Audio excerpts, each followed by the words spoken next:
जिसे अल्लाह बुलाता है उसे कोई रोक नहीं सकता।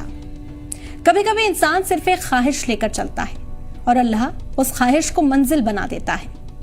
कहते हैं ना कि जो हमारे नसीब में होता है वो हजारों रुकावटों से कुछ देर के लिए टल तो सकता है, लेकिन आखिर में वो हमें मिल ही जाता है। इसी की एक जीती जागती मिसाल सामने आई लिबिया से।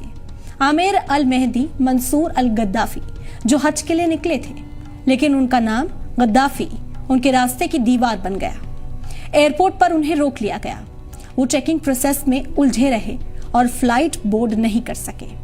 वो सिक्योरिटी से गुहार लगाते रहे कि उन्हें जाने दिया जाए, लेकिन उनकी किसी ने ना सुनी और प्लेन उनके बगैर ही चला गया। उनका दिल टूटा, आंखें भीग गईं, लेकिन यकीन बाकी था।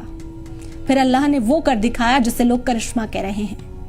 वही प्लेन तकनीकी खराबी के चलते वापस लौट आया, लेकिन इस बार भी बहुत गुजारिश करने के बाद भी पायलट ने उन्हें प्लेन में चढ़ने की इजाजत नहीं दी।